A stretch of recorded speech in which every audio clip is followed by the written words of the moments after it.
everybody, whether you're on the East Coast, West Coast, or around the world. This is Coast to Coast. We have McLovin in the house. Stat Guy, how you doing, gentlemen? Great. I'm doing well. I am doing so well. After that Mariners series, I just see a glimmer of hope now for my season. So I'm doing well, but it's a good day. Yeah, I mean, we're a game up on you, but only because we've still played 2 games more than you have. Yeah. Otherwise, you guys should be ahead of us since you grab 2 of the 3 games. So we'll see. I mean, at least they were competitive in it.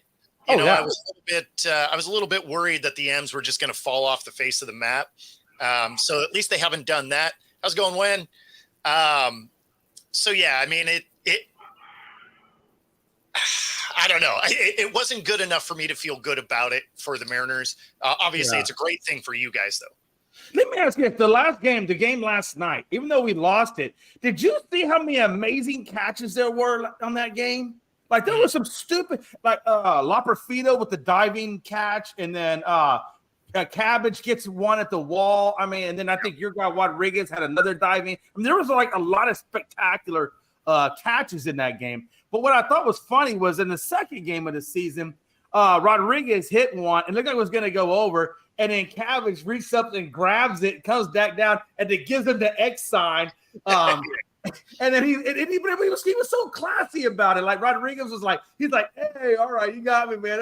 He was so classy about it, which I appreciated. I mean, you don't see that very often. So well, and it's one thing that people don't realize about our ballpark here, T-Mobile Park, is it's not a hitter's park, right? Yeah. Like you really have to get a hold of the ball to get it out.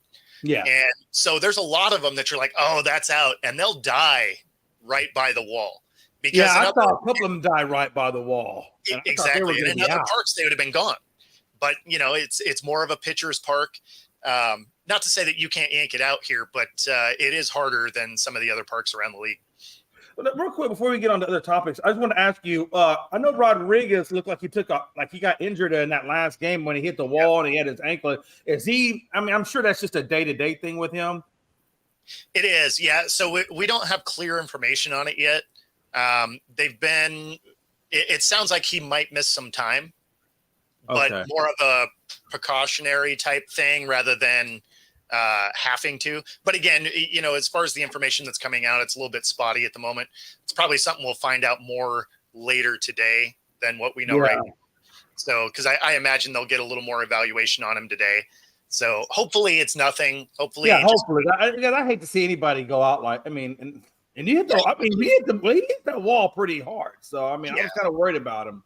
Well, and I don't care what team it is. You never want to see guys getting hurt. Like if you're going to beat a team, you want to beat them, right? Oh, absolutely. You don't want to have that, they were injured or whatever. That's not the conversation you want. You want everyone healthy and you want to battle it out. Absolutely. Especially with the Mariners, man. It's such a good rivalry now. Absolutely. No, it's both of our seasons are going to be interesting to watch moving forward, especially over the next month and a half. Yeah, and we still have one more. I think we still have one more series with you guys before we get into the playoffs. It's right at the end of the year. So, in fact, we finish. If I remember right, I don't have it in front of me, but if I remember right, we finish our last 4 series of the year. 3 of them are in division. Yeah. So, which it could be like last year, where with the Rangers, Mariners, and Houston were all swapping places until the very end of it all. I can almost see a photo finish like that possibly. It's definitely possible because those are the teams we all trade series with right at the end. So, and honestly, even when the NFL started doing that, it's not a bad way to go because then the last games of the season matter, right? Right. I remember back in, when the NFL always seemed to have the last few weeks were against a different division. And a lot of times your division was sewn up by then. But if you finish with division games, it's you have to pay attention. And not even just that, but a lot of times, even if you were going to take a game off at the end of the season, since it's an in-division game, sometimes that's keeping them from getting into the playoffs, which – you want to play your guys because you don't want to play them a third time. It's hard to beat a team 3 times in a row. Yeah, it is. It Yeah. So I like that they're starting to schedule things where the end of the season really matters. Right. Yeah. What else is But new, Bo? we do got to hit some NFL talk because Jordan Love thinks he's that dude after half a season of good play, and says he's not going to practice till he gets a contract. That's one of those. I wish I had the little video clip for that's a bold strategy, Cotton. Let's see if it pays off. I mean, he has him over a barrel, right? Like they don't have another option, right? There's not another guy that they can go get. So, I mean, it's going to be a Daniel Jones situation where it's you either don't have a quarterback or you're paying him. But if I'm their GM, I don't feel great about giving him a ton of cash. No. We've seen half a season of good play. Well, 6 games of good play. Like 5 games of solid play. And then before that, it was really pretty terrible. So, I mean, he came on throughout the year. So there's things that you can be like, okay, kind of came into his own, whatever. But at the same time, you watched 6 really good games. And that's kind of it. Man, I mean, what kind of money is this guy? Is he trying to nab into? Is he trying to nab into that? Is he trying to get the big 60 or 70 million or 5 at 250? Yeah, I mean, he's going to be trying for that, 55 like everybody else is getting. He wants that kind of money, and he'll probably ultimately end up getting it because, again, they don't have another option. We got the Minecraft version of Philly here. You guys seeing him all blocky too? Let's go, man. I don't think he can hear us. I don't think he can hear us. Yeah. Pags, the Eagles suck ass. Can you hear that? He definitely can't hear us. If you are talking to me, I am not getting anything yet. Yeah. Yeah, we already tested that theory. Anyway, so I know Stat Guy has he's gone. I know Stat Guy has more information on this situation as he's closer to that area. Yeah. So what is happening other than us looking at it as this is dumb? Well, contract talks between Love and the Packers they're not close, but they are progressing. Yeah. So they've gotten a little bit further along than where they were a week ago, 2 weeks ago. Brian Gutekunst had his weekly press conference this morning, and he's confirmed that Jordan Love will not be practicing until they reach a deal. Yep. So even the GM is kind of – I don't know if the GM's behind that decision. I don't know if that was essentially kind of the GM's decision to say we don't want you practicing until we reach a contract agreement, because then it becomes kind of a distraction. So I don't know which side of the equation it's on. But, I mean, to Jordan Love's credit, he's taken kind of a similar route to what Aaron Rodgers took, where you sat behind Brett Favre for 3 years. Jordan Love sat behind Aaron Rodgers for 3 years. Yep. Finally got his chance to start. First 9 games of the season were not great. Last 7 games of the season, he played like an MVP. Yep. But the thing that Jordan Love has going for him right now is the Packers have the youngest offense in the NFL. With all the weapons that they have the youngest offense in the NFL, which is why I think he wants this extension now, because if you lock him up now, you basically just lock your entire offense up the next 4 or 5 years.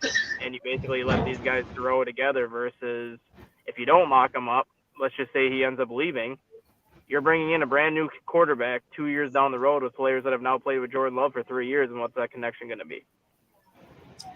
Yeah. No, I mean, and plus if you sign him now, then, a few years from now, it's a discount, but that only works if it actually pays off. Mm-hmm. Like if he plays like he did the last 5-6 games, awesome. If he plays like he did in the middle of the season, you could get that guy anywhere. And if he plays like he did at the beginning of the season, you could draft that guy. I don't think he's nearly as bad as he played the first 9 weeks. I just don't. I He was would imagine so that. awful the first 9 weeks, but I also don't think he's as good as he played the last 7 weeks. And I think a lot of that had to do with the Packers were in a situation where they basically had to win every single game from middle of November on to make the playoffs. So when that happens, like the Packers did that before when they won their Super Bowl in 2010 with Aaron Rodgers, they were 3 games out of the playoffs with 4 games left, and they had to win out to make the playoffs, and that's exactly what they did. And kind of the Packers had that same mindset last year where I think everyone started to just I'm not going to say peak, but I think everyone started to play up to their potential that final month and a half of the season because they knew they had no margin for error. I don't think Love is as good as what he showed those last 7 weeks. I think he's somewhere in between that, which we don't know what that in between is because we've only seen the bad Jordan Love and we've only seen the really good Jordan Love. We haven't seen kind of that middle of the road Jordan Love. And if he's anywhere close to, I guess, what he looked that second half of the season, he's worth $35 million.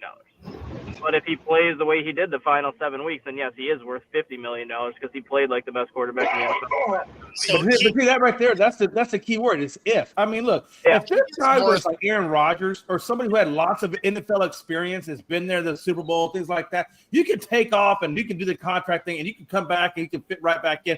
This guy only had one halfway good season, like you said, and then now he's trying to take off and wait for his contract. I mean, come on, you're trying to build yourself, and I think it's doing something to service. I mean, here's the thing with that though, is 35 is too low anyway, because you have Daniel Jones at 40.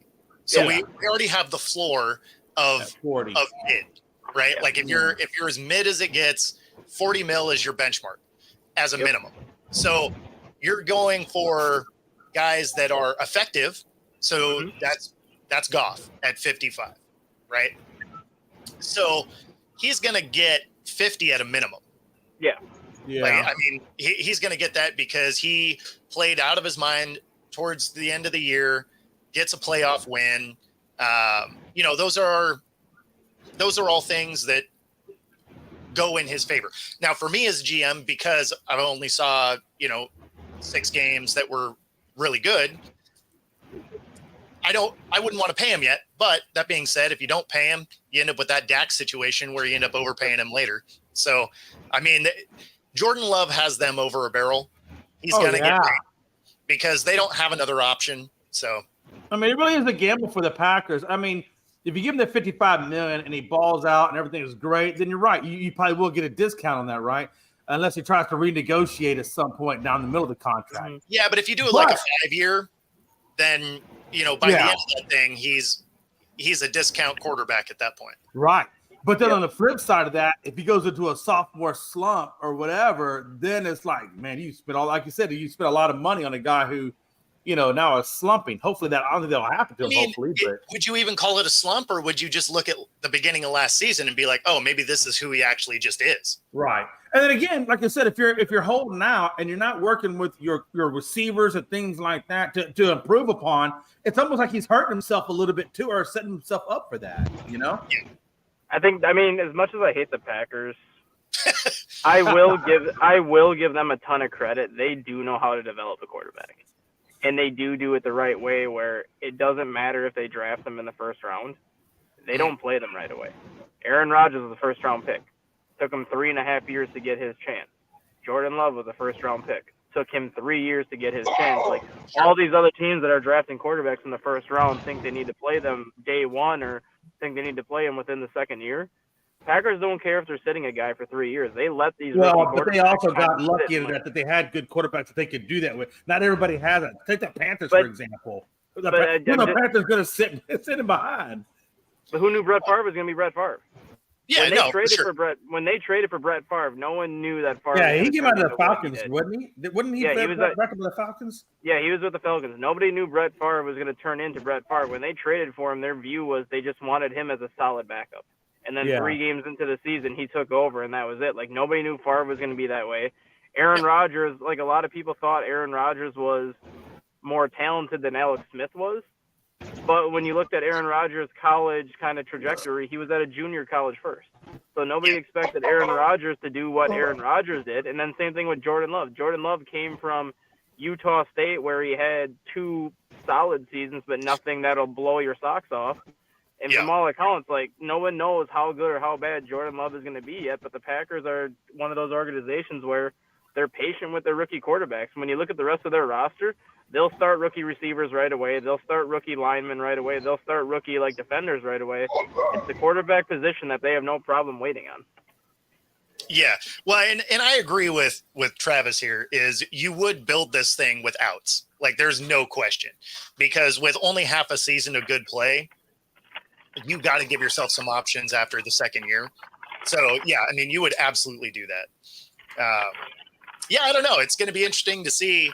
I mean, I don't necessarily love that he's not going to be practicing, but it's also early in camp, so maybe. And did I read that right? Where it's 5 years at 275 with 200 guaranteed.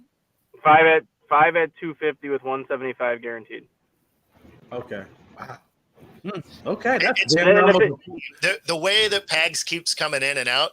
Before it kind of looked like he might have had Wade Phillips behind him in the hat, but now it looks more like Ron White. It's fun. And the one thing I will say about this whole thing, though, I think ultimately the success or failure of Jordan Love this season is going to fall on how successful Josh Jacobs is. Because Josh Jacobs being added to that Packer offense gives the Packers, like, no disrespect to Aaron Jones. He was a great running back, but he was kind of that dual threat running back where it was you could give him 15 carries a game, but he was never going to be that guy that could give you 20, 25 carries. Sure. Then you could also kind of flank him out and he'd give you like 5 or 6 receptions. So he was kind of that do everything back. Josh Jacobs is literally going to be the first running back the Packers have had since Eddie Lacy that you can just turn around and hand the ball off to 20, 25 times a game, where he can take over a game if he needs to. And if he has a good year and is taking pressure off of Jordan Love might do just as well as he did the second half of the season, because now teams can't sit there and keen in on Jordan Love all the time. They're going to have to take into account that Josh Jacobs is in the backfield, which is going to put a lot of those receivers in one-on-one coverage. No doubt. I mean, at the same time, he has to stay healthy. So yeah, he does. That'll be the question. Because how old is Josh Jacobs? I think he's what? Is he 29 or is 26. he 29 or 30? No, he's like 26. Is he 20? Oh, he's that young? I thought he was a little older. Yeah, he's only in his 5th year this year. He spent his first 4 years in Vegas/Oakland. Well, I was tracking that. For some reason I thought he was a little older than that. Okay. No, he's only 26. At least. Yeah, so he's in his prime years, honestly, right now. Yep. And that's the main reason why the Packers got rid of Aaron Jones, because Aaron Jones is 30 now, and he's probably got 1 year left in his prime, maybe 2 if he can stay healthy, versus Josh Jacobs. You're getting him right before he's basically hitting his prime stretch. Yeah. Absolutely. How do you see that division playing out, though, with Green Bay and Detroit? Do you think Green Bay can overcome Detroit and take the division? No. Yeah. I do and I don't. I can see them both ending up with the same record, but when it comes down to tiebreakers, I think Detroit will get them on tiebreaker. Yeah. Yeah, I think Detroit wins. They have enough pieces to win this division. Green Bay will be interesting. Honestly, I think the Vikings are going to be interesting. That's the team I think that's the team I'm curious to see how they play, especially with that quarterback situation and stuff. So I just look at how many games they were able to win with the rotating cast of quarterbacks they had last year. I mean, you're right. Plays anything like they did at the end of the season, right? If you look at the last, 8 weeks of the season, their defense really came on. If you have stability at the quarterback, doesn't even have to be necessarily great, right? Sam Darnold can function in that offense. If Sam Darnold plays the way he did in San Francisco for those few games that he got in, Minnesota's going to be just fine. Yeah. Yeah, I think Pags looks sleepy because he's stuck on a bus and not able to participate.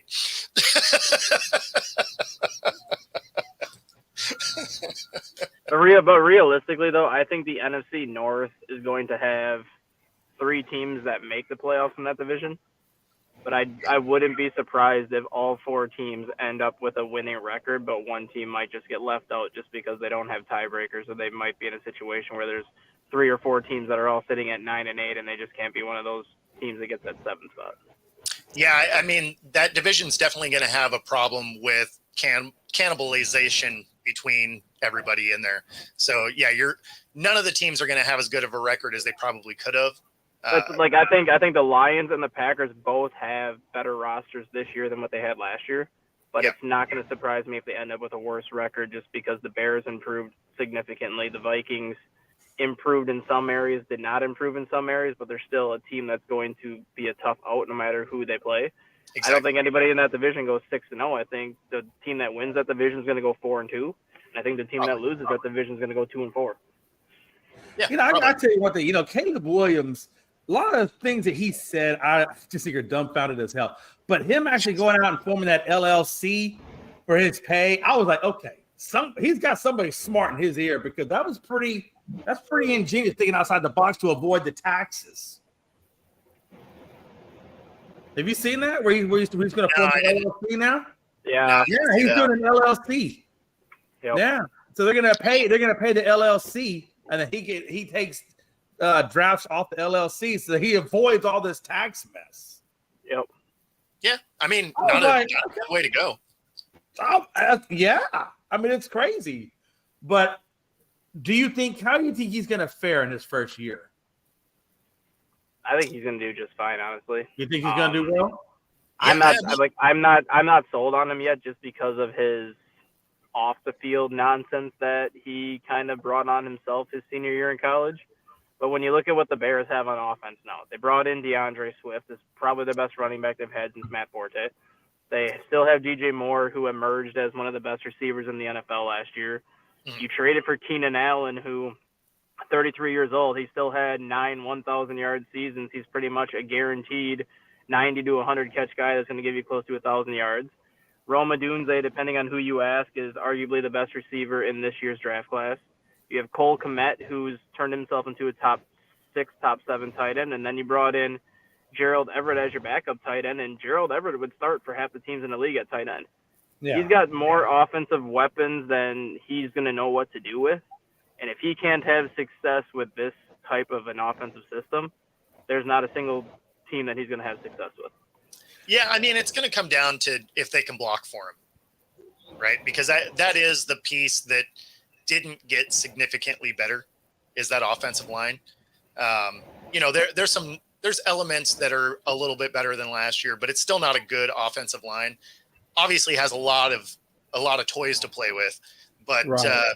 If he's running, I don't know if it'll matter.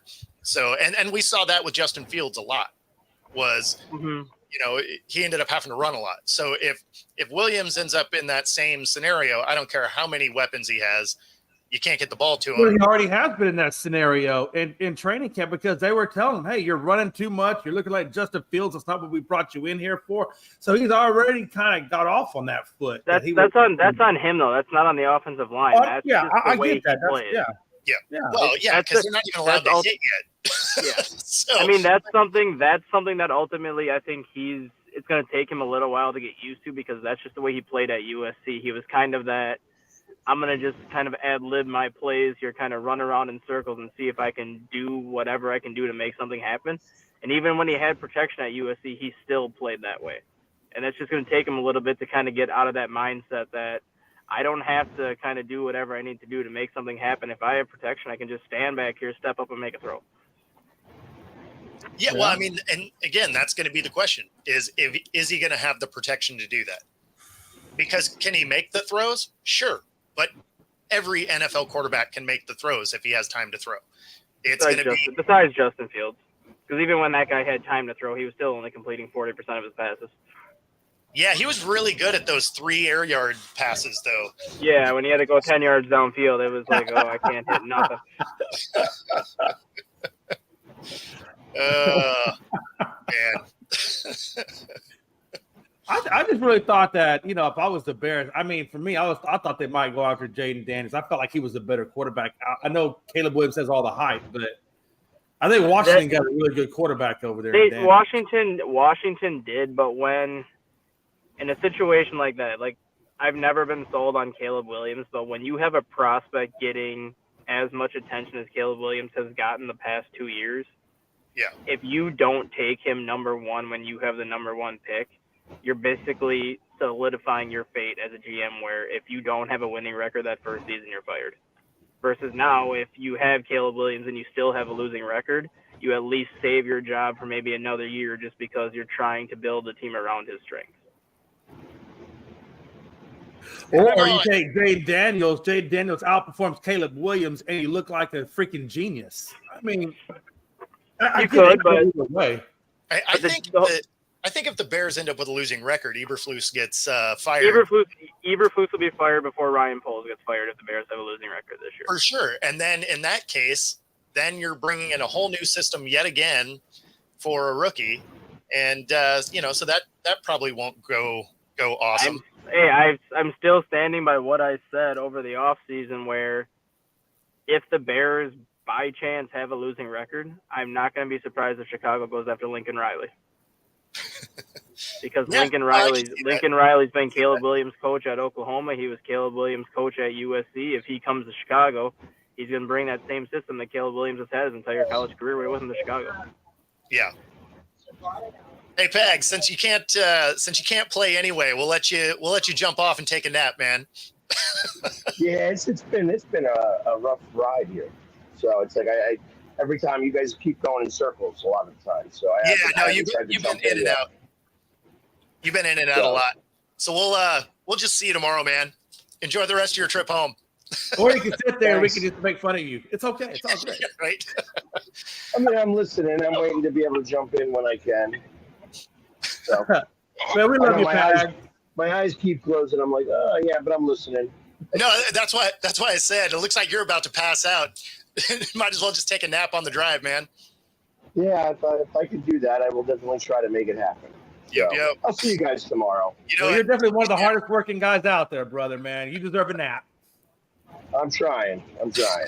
Take it easy, bro. It was a fun weekend, to say the least. Oh, yeah. Good stuff. Hey, if I was him, I'd be so knocked out on that bus. Especially if somebody else is driving, I'd be done. Oh, for sure. Yeah, anytime someone else drives is nice because that's not usually it's me, right? So anytime someone's like, "Hey, I'm going to drive," you're like, "Yeah, you are." That is awesome.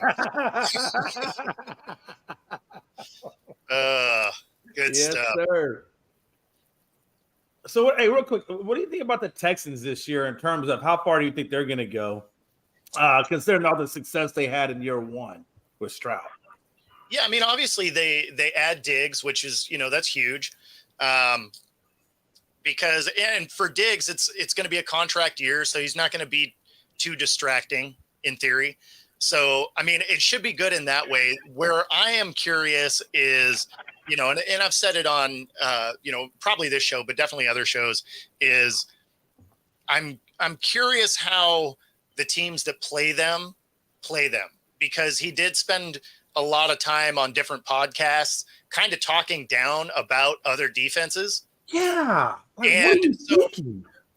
Well, the thing is I'm not like, why are you spending this much time creating bulletin board material? Right. Yeah. Especially it'd be one thing if you were talking about another team's offense, but if you're talking about the guys that are coming to ruin your life, like there's a good chance that they might take a cheap shot on you and not care about the 15-yard unsportsmanlike conduct. Mm-hmm.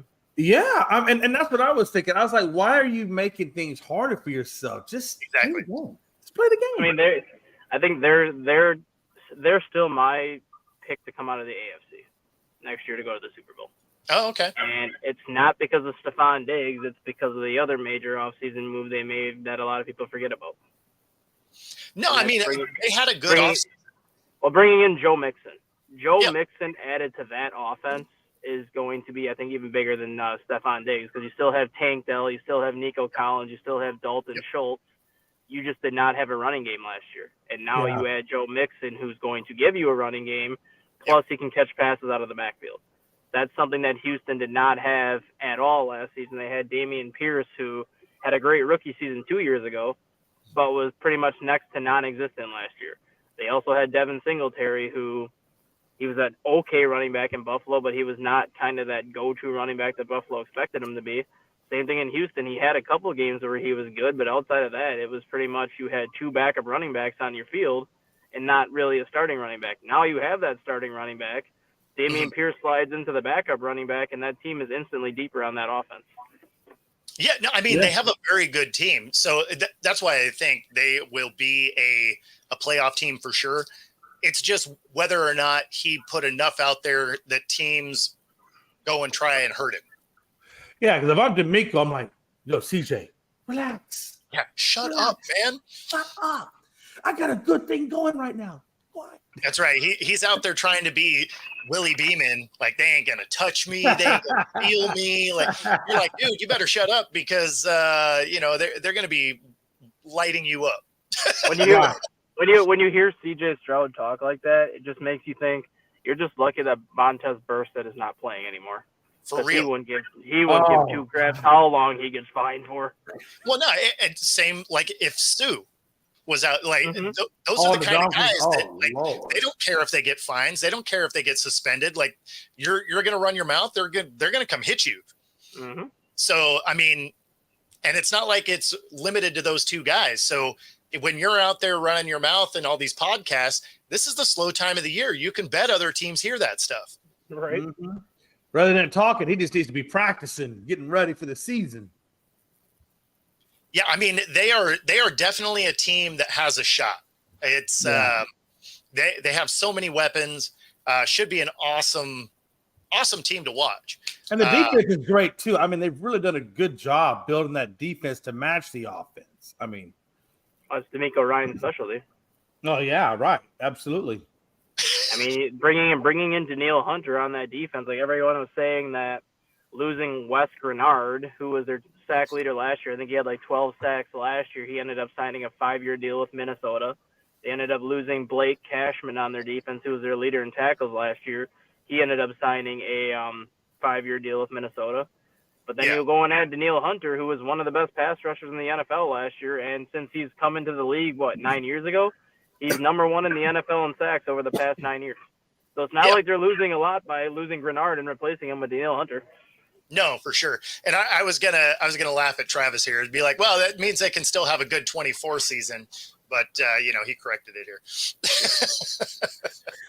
And even if CJ Stroud does have a sophomore slump, which I'm expecting him to have a little bit of a slump because he had 25 touchdowns and 4 interceptions last year, the best touchdown to interception ratio in the NFL last year. Well, yeah, I don't think he's gonna.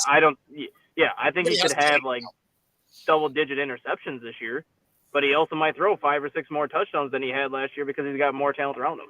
No, for sure. And I mean, that'll be the thing is there's going to be enough tape out there that people will be able to scheme some things that maybe they weren't able to figure out during this last season that, with some off season really breaking down this tape, they may find, they might find some things that he has a tendency to. So, the slump definitely could happen. But yeah, to Dustin's point, he has so many weapons around him. Even if he takes a step back, it's still going to be a pretty dynamic offense. Oh yeah. Well, he definitely, like I said, I mean, even Dalton Schultz. I mean, this is a guy when he was with Dak was almost 1,000-yard tight end. I mean, he's not going to get the rock like that in Houston. But I mean, every position they have, skilled position they have, they've really upgraded up significantly. I mean, that's true with any backup is your guy. Oh yeah. There's unless you happen to end up with a Nick Foles miracle. Unless you're Joe Flacco. Exactly. I mean, you're not going anywhere if a backup has to get in. Backups are good for a game or two, but if you got to actually have your backup as the guy, there's a reason they're not the guy. That's why they're a backup. So I will tell you this though, Cooper Rush did a pretty good job as our backup when he had to come in for Dak, and I think he played 3 or 4 games. I mean, he was doing pretty well, but like you said, he's definitely not a starter, but he's a damn good quality backup. Yeah, he's good. Yeah, he was a fantastic backup. That is the guy you want as a backup. He can come in and he can actually win games. Whereas, most of them, they come in, they win the game, they come in for because nobody has any tape, and you have to adjust a game plan. But the next game, maybe they win. The third game, they lose, right? Because everybody's like, okay, we're back up to speed on who this guy is. And he's not that guy. That's why he was backup. unless you're Nathan Peterman, where the first time you ever get called in as a backup, you throw 6 interceptions in one half. Well, I mean, there is always or Nick Foles as the backup got the Super Bowl win. No, and that's what I'm talking about. Unless you end up with a Nick Foles miracle, but that's not generally how it works. It's interesting though. Even after he got that Super Bowl, Nick Foles really didn't do a whole lot after that. I mean, he just kind of faded out with other teams. I think he Well, he did and he didn't, because he came back to Philly the next year and he knew he was going to be behind Carson Wentz, so he knew he wasn't going to start there. He actually he almost did it again until he got hurt. Yeah, then he went to Jacksonville and signed I think it was like a 4-year, $60 million contract in Jacksonville. He only played 4 games because he ended up breaking his collarbone. Well, can't do much when you break your collarbone. And then the next season, they draft Trevor Lawrence, so he's sitting behind Trevor Lawrence. Comes in and plays well for 5 or 6 games when Trevor Lawrence got hurt, and then he went to Chicago for a couple games, or for 1 year, and I think played 5 or 6 games with Chicago that year, and he was 3-3. And the Bears finished 3-14 that season, so all 3 wins came with Nick Foles as the quarterback. No, I mean, he is an effective backup. There's no question. Just when he became, if he is the guy, if he's the starter, it hadn't gone great, right? Like he's not bad. Like as far as like backups are concerned, he's probably one of the best. And like the thing that I always said about Nick Foles too is I don't even consider him a backup. I consider him a 1A. I consider him like a 1B type of quarterback where he's a backup, but at the same time, he's also one of those quarterbacks where if you have a guy like, I'll use Josh Dobbs, for example, when the Vikings got him. He had that one game in Oakland where he was 2 of 15 passing for like 21 yards in the first half. Sure. Well, in a situation like that, you would just sit Josh Dobbs and throw Nick Foles in there for the second half, and as long as that game is close at halftime, Nick Foles is good enough to win you that game in the second half. Like, he's a backup, but he's one of those backups that you could also use as like a change of pace every single game, where if your quarterback is struggling one game, you just take him home and be like, Nick Foles, you got the second half. Well, and Nick Foles is good enough to be that bridge guy. Ryan Fitzpatrick's, that's the caliber that he is. Like, he's good enough that he could start, but he's not your desired starter. So, so if you have him as a backup, it's amazing. Right. But hey, just past the halfway point, so let's do the break real quick. That way I can refill my water, stuff like that. So we will see you guys on the other side. This is Reggie Jones, owner and founder of Air Sports Academy.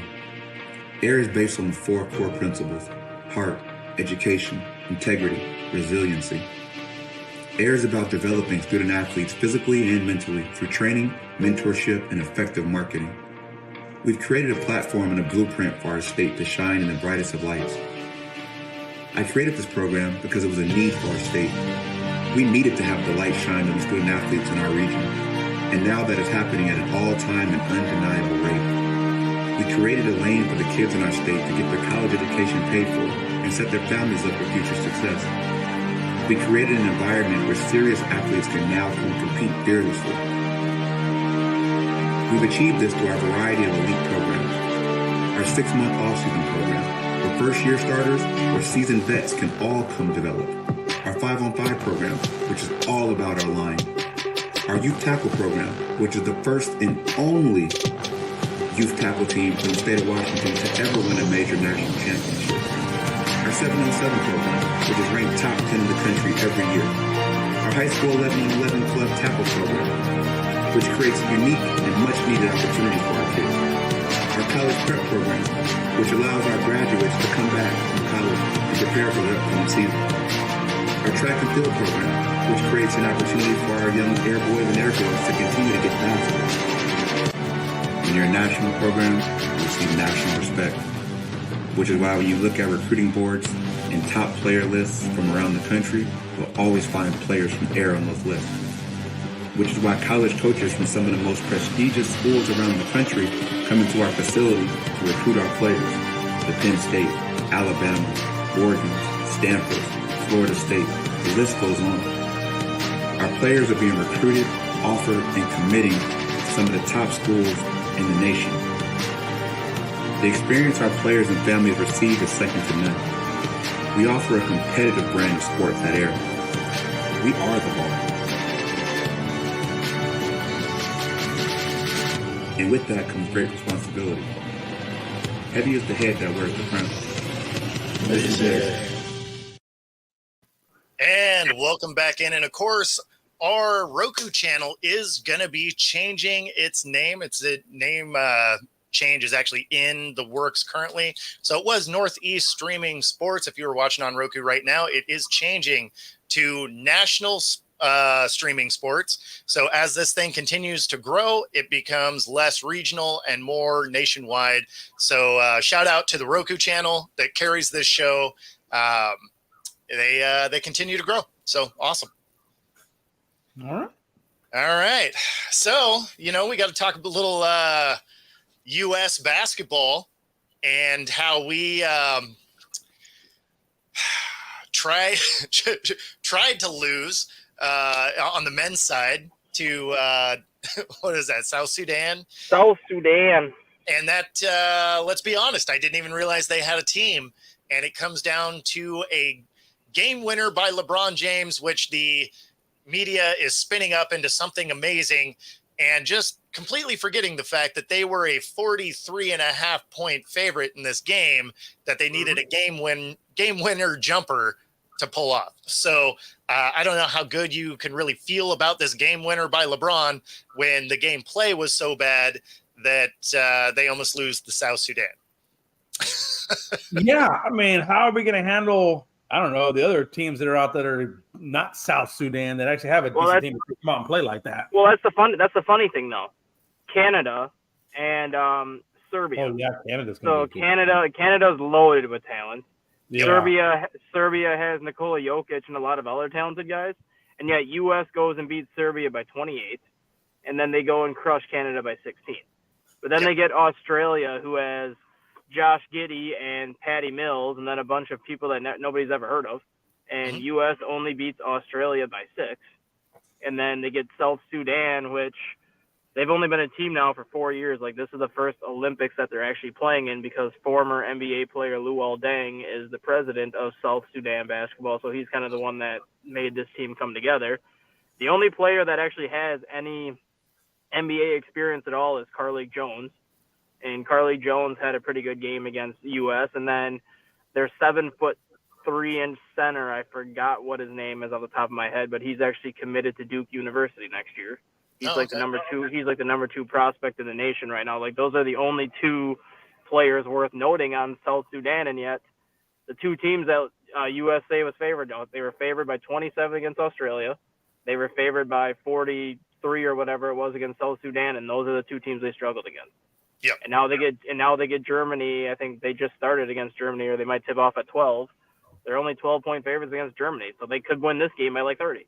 Like, the teams that you think that were going to be the toughest matchups for the U.S. right now, they've destroyed, and the teams that you think they're going to destroy, they've struggled with. And I think that's just a case of overlooking South Sudan for sure. Overlooking South Sudan for sure. But then it's just the case that a lot of the teams that they're favored by so many points against, they don't have a lot of NBA caliber guys, so you don't know the kind of players these teams have. You don't know the kind of shooting they have. You don't know the kind of talent they have, because they only have 1 or 2 guys that are actually in the NBA. The rest of them are either playing pro ball in Australia in the Australian League, or playing pro ball in Europe somewhere. You don't have a chance to see them until you get on the floor with them. Yeah. Yeah. I mean, you're right. I mean, if you don't know your competition, or if you haven't had scouting reports, I mean, you don't know what you're walking into. But still, South Sudan, they should have beat them by a lot better than just a layup. I mean, that's crazy to me. And they get South Sudan on Sunday again, and the first game of the Olympics, I believe. Oh, South Sudan is in their bracket for the Olympics, so that's their first. Yeah, they do play. That's their first opponent for the. I think they play either the 20. It's either 28th or the 29th is when they play them, and that's their first opponent is South Sudan. So it's not like they're not going to see them again. I believe they also get Serbia again, because I think Serbia is in their bracket also. Well, hopefully it's a scenario where they were playing down to competition and they'll want to prove a point coming out. Yeah. Otherwise, if that team's that good, there's a real chance they don't win. And the thing with 16 at one point in that game. There's down by 16 at halftime. Yeah. The thing that I don't like about the way Steve Kerr has handled this, what do you call it? They're calling it the U.S. Basketball Invitational or whatever the hell they're calling this right now. Yeah. He's had a different starting five every game. Like, I get that you have a talented roster. I get that you have all these players that you want to try to get minutes to. But once you get to the Olympics, you can't be changing your starting five from one game to the next. Like, you need your set starting five. Like, you need those guys to be the leaders of your team. You need those guys to set the tone. And then you need your bench to kind of come in and do that. The only player that's literally started all 5 games coming today is LeBron James. Yeah. Stephen Curry didn't start against South Sudan. He came off the bench. Anthony Davis came off the bench against Serbia. Like, there's been so many players that typically would be in the starting five, but they're coming off the bench because Steve Kerr keeps mixing and matching all these different combinations. That blows my mind that they have Steph Curry coming off the bench. Like, that's crazy. Some of that's probably to build chemistry on the court, ahead of Olympic play, right? Because you're getting live games. This is pool play, basically. So, if you did happen to lose, it wouldn't matter, right? Now, obviously, that changes this weekend, right? So then you start in on Olympic play. But, I mean, had you dropped one of these games, it'd be a storyline, but it wouldn't affect anything. So I think maybe that's probably the mindset behind it, is just getting everybody a bunch of minutes to get some chemistry out there playing together, since, it's an all-star team. These guys don't normally play together. But yeah, to your point, once the Olympics start, you got to have your guys. Like, you gotta know what your team is going to be. It makes sense that LeBron was on the court every time. They have him as one of the flag bearers for the game. So, I mean, they have him as involved as it could possibly be. But yeah, it'll be interesting, because I don't think this team wins gold. I think they do win. I think they do win gold, but it's not going to be a cakewalk. They're not going to have these 30, 40-point blowouts that we've been accustomed to, like when they go to the Olympics. I think a lot of these games, like a blowout win for them in the Olympics, I think it'll be like 12 points. It's not going to be a lot of these games over by halftime or the game's over by the end of the third quarter, so you can sit pretty much all your big minute guys the fourth quarter. Like, they're going to be in a grind, I think, most of the Olympics start to finish. Because what people don't realize about basketball, and I don't know how closely you guys watch it, the talent overseas and the talent at the international level of basketball, you could make the case is just as good as what we have in the United States, or even potentially better when you look at Victor Wembanyama, when you look at Jokic and kind of how those players are overseas. Some of these players, in some of the way that these overseas teams play, you can make the case that it's better than United States basketball right now. No, and that's exactly what I was going to say, is there is a lot more parity around the globe for basketball than there ever was. So for them to not win gold is a real possibility. Yeah. And the way that this team has been playing, I mean, a silver medal is a real possibility. Yep. Or even bronze. Or even if they lose a semifinal game to, like, we'll just say Canada, or we'll say France with like Wembanyama and those guys, like, if they lose a semifinal game to one of those teams, you're looking at bronze now for the U.S., and that's going to be like a slap in the face to them. But it's just like, you go overseas, a lot of these teams, whether it's France, Lithuania, Serbia, Spain, Australia, you can start playing professionally over there at 15 years old. Yeah. You can't start playing professionally here until you're 18, 19, depending on if you go to the G League versus college or whatever. So a lot of these players have 3 years of professional experience before some of these guys in the United States even have that first year professional experience. That's why the game overseas, in my opinion, has caught up to the American side of things a lot quicker than people realize. Mm-hmm. Yeah. No, absolutely. Well, I mean, look across the NBA. I mean, look at all it's primarily the European players, but those European players, I mean, they're sprinkled all throughout, and they're all playing extremely well. Like you said, Joker, Luka. I mean, it just goes on. And Luka's a prime example, Jay. Luka started playing professional at 15 years old.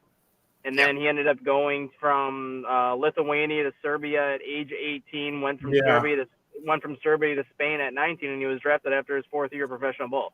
So by the time he got to the NBA, he already had 4 years of professional experience under his belt, which is why he didn't look overmatched as a rookie.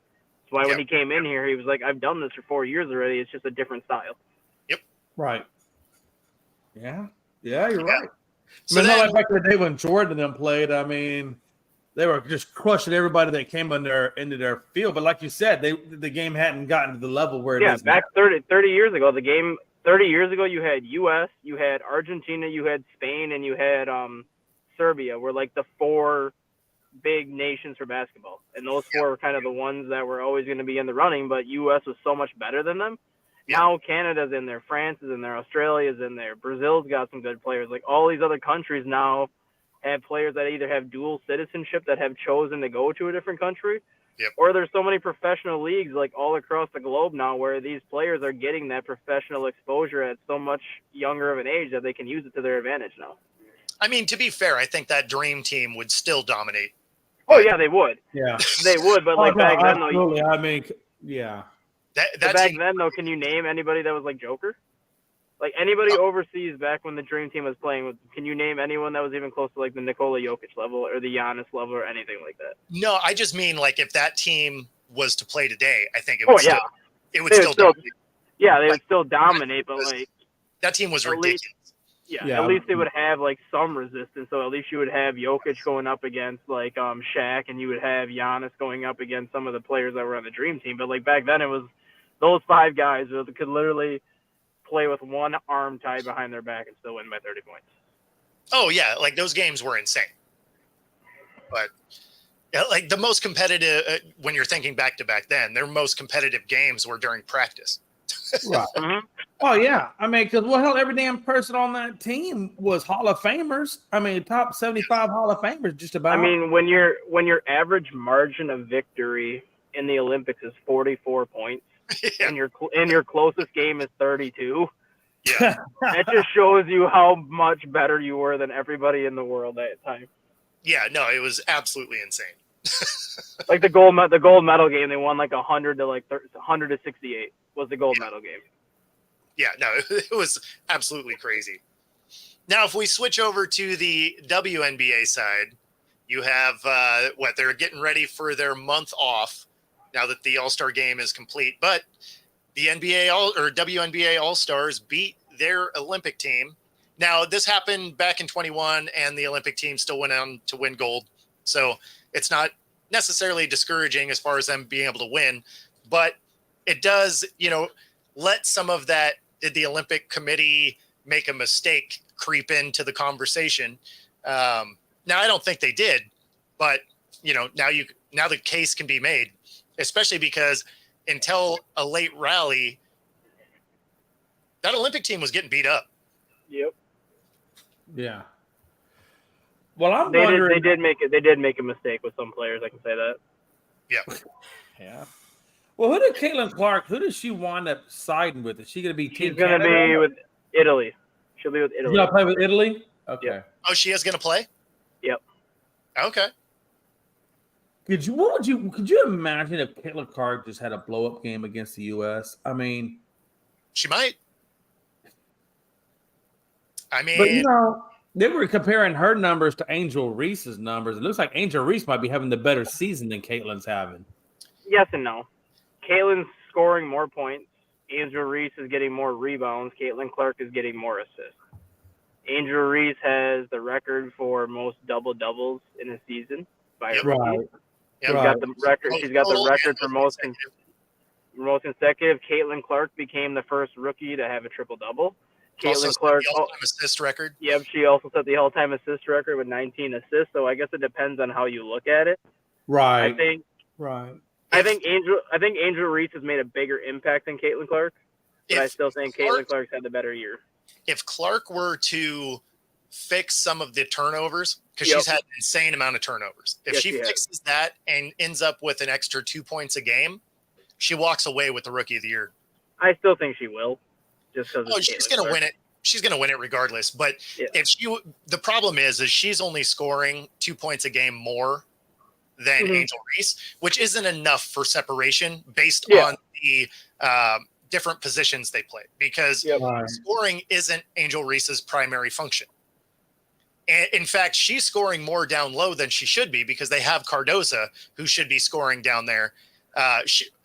Reese should have more assists because of where she's playing on the post. But so I mean, realistically, if Clark's scoring numbers were a little bit better and the turnovers were less, we wouldn't even be having this conversation. But because the scoring is, I think it was like 14.1 points a game to like 16 point something points a game. It's not a wide enough margin for that to be a deciding factor when you figure Angel Reese plays so much better on the boards, plays so much better defense.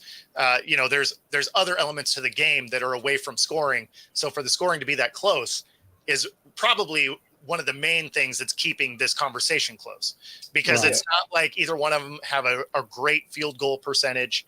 They're both putting up shots, but they're not necessarily all making them in.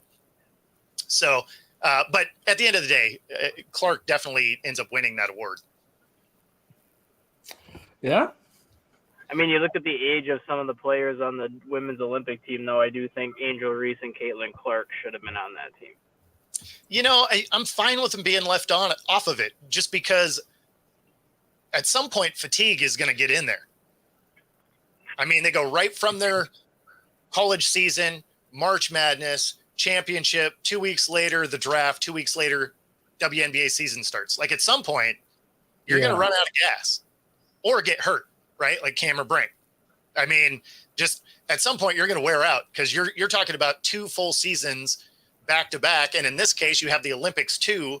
And as soon as the Olympics are done, you have to then finish the WNBA season. Yep. So now they're talking about a longer season now too for the WNBA starting next year. Yeah, of course. Yeah. Of course. So all of a sudden, like, you're looking at these rookies starting to get hurt just from, I mean, you've been playing the entire year, and it's not like, oh, you were practicing all year. You're playing games. Right. So that, games take a different toll on the body than practice and all of that. So, that was one of the things that ruined Yao Ming, because Yao Ming was playing Chinese basketball association, NBA, Olympics, all this stuff, and he never had a break, and it wore him out. I mean, he couldn't. Yeah, I mean, another thing that ruined him was he was 7'6", 315 pounds, and was clumsy as all hell. Yeah, like the joints couldn't handle it for him. Like, you watch that guy rebound. It looked like he was going to break his ankle every time he went up for the damn rebound, because he had no coordination. Yep. Hey, but he managed to block Shaq a few times. Because he's 7'6". Damn right. With bad feet. 7'6" with bad feet. Yeah. Same thing with Greg Oden. Greg Oden was only 7'1", but he was another one that he was 7'1". He dominated in high school and college because he was bigger than everybody, but he was the most uncoordinated person in the world when it came to like getting rebounds. He could not every rebound that Greg Oden got, he always landed on his foot sideways. Like, he could never land flat-footed. Yeah. No, and I mean, obviously these girls don't have this issue, but I mean, for them it'll be fatigue as opposed to just absolutely not being good athletes. So no, you're right. I mean, like I said, like my friend Joe said, the body only has so many jumps in it before something starts breaking. And like you said, if they're playing that much, and then when you do, like you said, when you have fatigue, that's usually when freak injuries happen, because you're landing wrong, you're rolling ankles, you're doing whatever, because you don't have the energy. Exactly. And that gets us to the top of the hour. If you've been watching along with us, be sure to like and subscribe. Helps us bring our content to you. And of course, if you're watching on Roku, stay tuned for the next hour. Other than that, we will see y'all tomorrow.